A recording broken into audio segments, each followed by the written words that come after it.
Hi, I'm Rick Cutter with Cloud for Utilities, and thank you for joining us for the Digital and Cloud Summit for Utilities. Today, we're in conversation with Randy Brookes from Harris Computer. Hi, Randy. Hey, Rick. Thanks for Really? having me. Oh, man, our pleasure. Thank you for being here, and thank you for being part of the summit. We really appreciate your support. Tell us a little bit about yourself and your role and what you do at Harris. Sure. Randy Brookes. I'm a Senior Executive Vice President with the Utilities Group. I'm responsible for about half of the Harris Utilities portfolio. The businesses that report up to me are multinational. So we've got a couple based in Vancouver, the two Kayantas, along with some in the States, Systems and Software, one in Calgary, Cognera, and then out of Germany, uh, our company there is SIV. Yeah, that's a global footprint for sure. Yeah.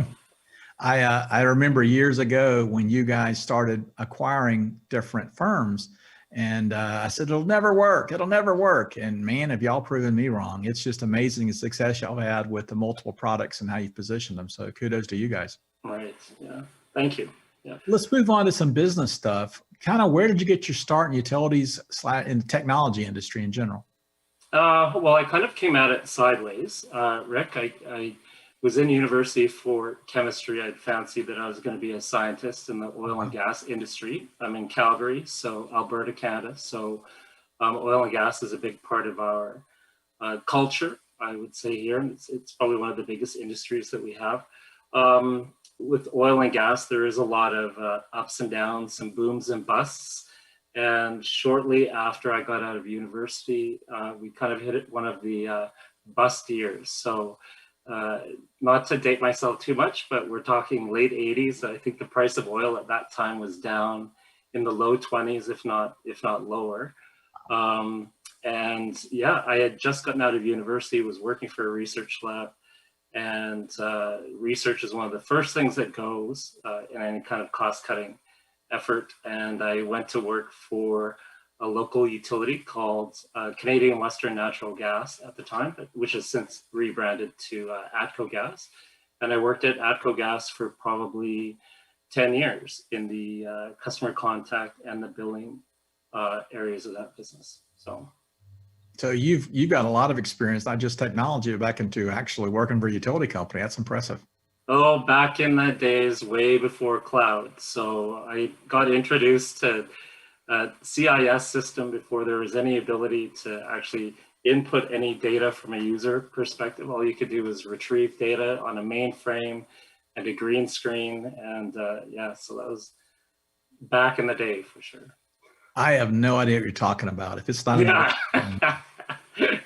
Actually, I remember dropping cards back in college, and for our older audience, they know what I mean by dropping cards. But sure, yeah. So let me ask another question for you. Tell me a little bit about Harris. Kind of what makes Harris a leader in this industry? So I think one of the key elements that makes Harris a success here is what we actually like to call customer choice. So we have a number of business brands that fall under the Harris umbrella.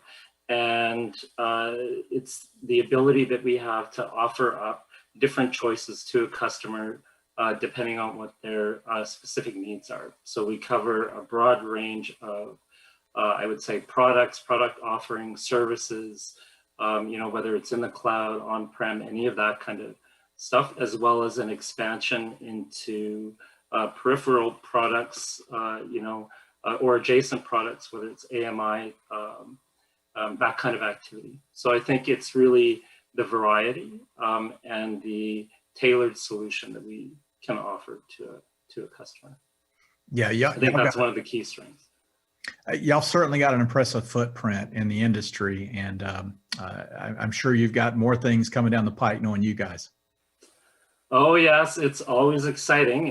At Harris, we not only are doing a lot of product development in our own rights, but we're always looking at adding in new capabilities and new strengths and services and products through acquisition. So that's also fairly active for us. Cool. So Randy, another question for you. I understand Harris is got operations all over the planet now, but I think you're primarily based in North America for most of your customers. Can you maybe explain a little bit about your global footprint and strategy?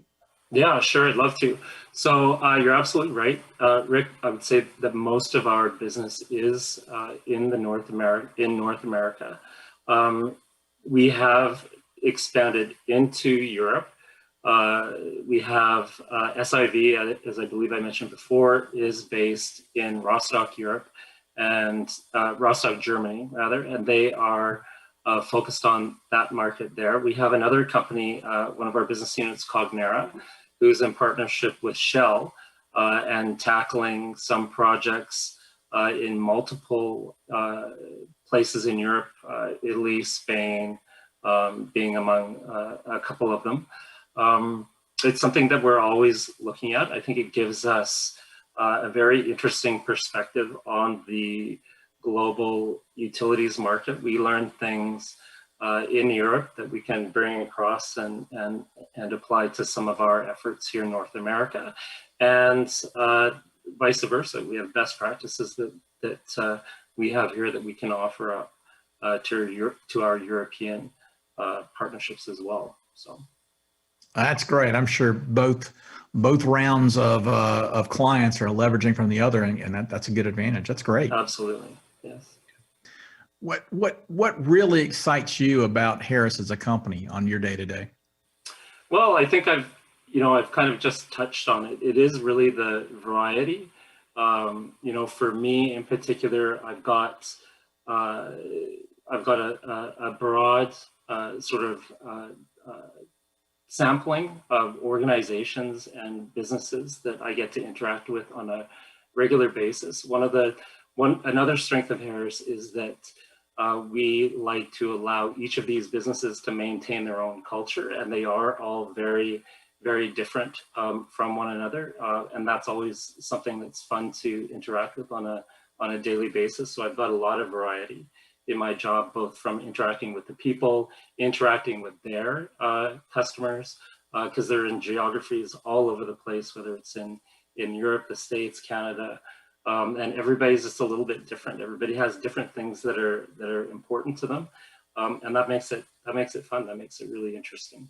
So I think also, with our M&A activity, there is a lot of additional variety there. So we're always looking at Bryce Cooper, who's the president of the utilities group, likes to call it the mansion. So we're in a couple of rooms in the mansion, and through our M&A activity, we get to expand into other rooms and have a look at what's going on there. So we're always getting to learn about new elements to our industry, which is fun.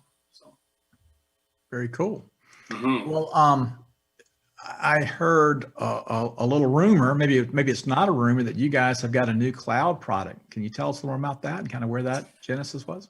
Sure. So one of the most recent additions to the Harris family is a company called Silverblaze. So, and I'm sure that you and quite a few of the people who are watching the video would be familiar with them. So, customer engagement portal is really kind of the basis of what their product offering is. Silverblaze really does help us give access to the customer self-serve end of our industry, which I think is gone from being a sort of a newer technology into table stakes now. So I think, I don't know that there is a utility out there who isn't looking to have some sort of customer self-serve element to their service offering, whether it's through just being able to, for an end use customer to be able to access their bill, their information, to being able to enroll in energy efficiency programs or pay a bill. So I think it's been a really great addition to our toolbox, that's for sure. Well, that sounds like a really wise investment. I don't want to dwell on the COVID too much, but it sure seems like that has shown a need for more digitalization. We've been talking about digital for a few years now, but wow, how important was that in the last year? Oh So my gosh, so important. Yeah, whether it is, just helping people to be able to do what it is that they need to do from the comfort and the safety of their own homes, to helping limit some of that interaction in any kind of a crowded situation, whether that's in a bank trying to pay a bill or in an actual utility office trying to pay a bill or to get a high bill question answered or stuff like that. So the ability for people to be able to stay in the safety of their spaces and still access the information and do the things that they need to do has been really important. well, I'm going to come by your booth later this week, and maybe you can give me a demo of it. Great, would love to. All right. Absolutely. Appreciate that. Well, that sounds pretty exciting. So let's move on to another question for you here. What do you think utilities should be doing today to get prepared for the future? I mean, things are starting to move faster and faster in our utility space for sure. Well, Rick, I think I had mentioned the whole self-serve side of things and how it has kind of developed from being a newer technology or a newer kind of service offering into something that is table stakes right now. And I think something that we are definitely seeing is the whole movement into pick a green option, whether it's around customer being able to select green rates that they want to have, for their particular property or service, to distributed generation, net metering. There are all kinds of green options that are out there right now for energy efficiency and energy conservation. There are billions of dollars that are available in grants and programs and investments that utilities are making in order to support the entire green movement. And there is a lot of activity in this space right now. So, I think that that is very shortly going to become something that is table stakes, the same way that customer self-serve has been. So Great. we're really excited about this space. It's something that we are just learning about. So it's one of those additional rooms in the mansion that we have opened the door and put our heads into, and are starting to have a look around. And it's exciting. There's a lot going on in that green space right now. Yeah, I tell you, with President Biden's plans for green energy and all the money they're putting behind it, it'll be interesting to see what's going on 12 months from now. So much so. Yeah. The demand side management of it, and it's complicated, So net metering and building out rates and products that meet these needs is not an easy task. It's fairly complex. So, yeah. Very cool. We'd like to, we'd like to be one of them. So it's something that we're hearing a lot of buzz about right now. It's certainly the wave of the future, and will continue to be for some time. Absolutely. Randy, what are some of the benefits you're seeing utilities get from various Harris solutions? I've dwelt a little bit on the choice that customers have to pick one of our service offerings and products that meet their particular needs.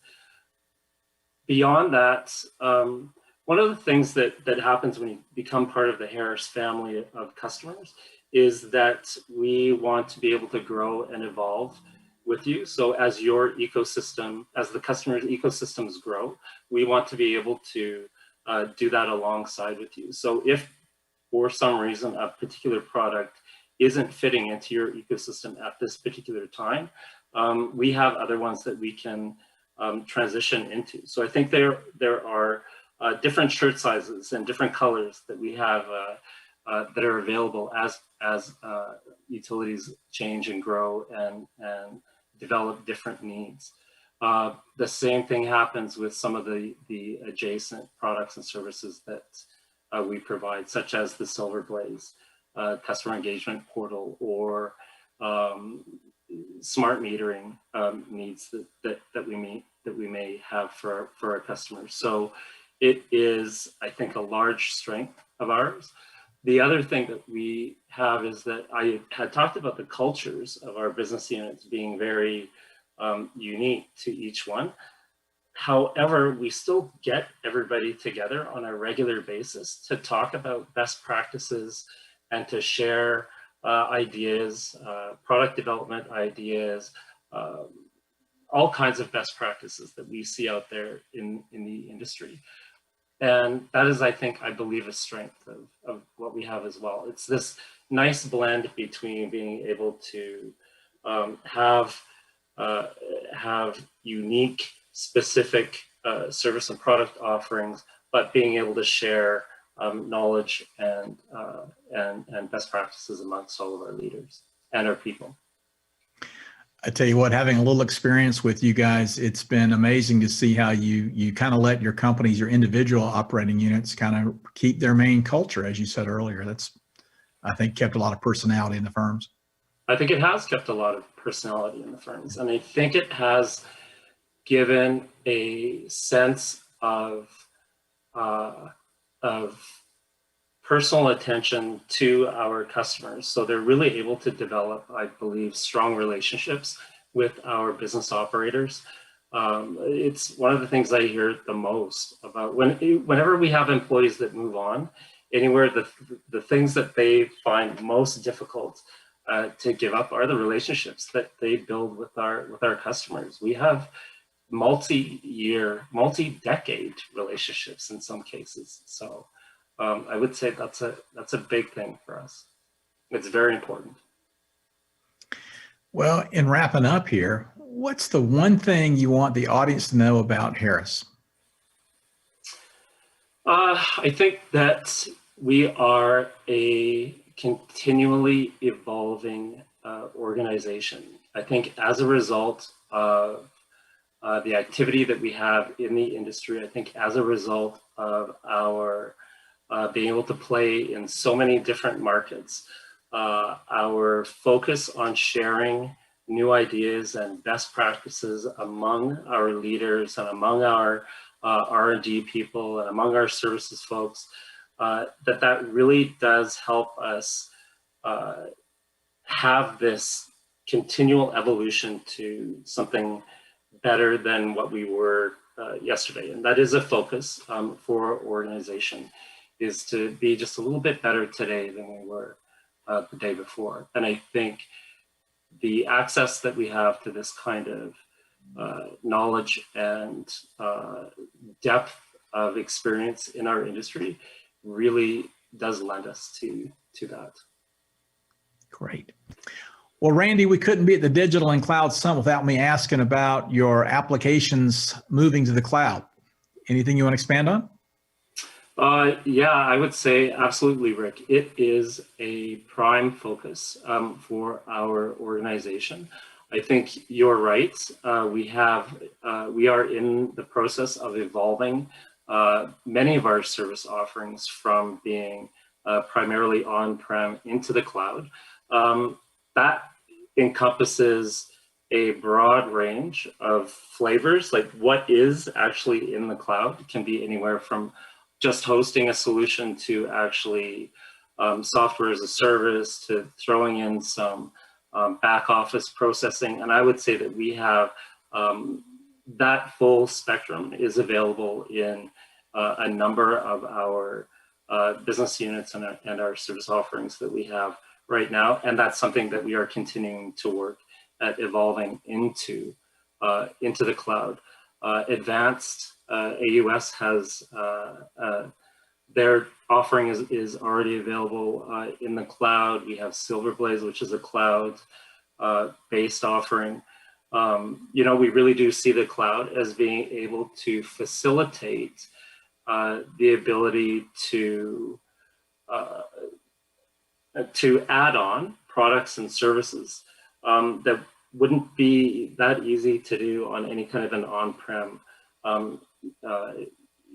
environment. Whether it's adding a widget into a customer portal that gives you access to information that wasn't necessarily there before. We really do see the cloud as being able to facilitate some of this technological development. It's very important to us. We see it as being key. Well, that's fantastic. I'm glad to hear you guys are moving along. And we think cloud technologies are a big differentiator to help utilities continue to be innovative. So glad to hear that. Agreed. Well, I really appreciate your time today, Randy, and congratulations on your continued success, and look forward to the innovative things you guys bring to the market in the future. Thank you. Thanks a lot, Rick. Really appreciate it. Our pleasure.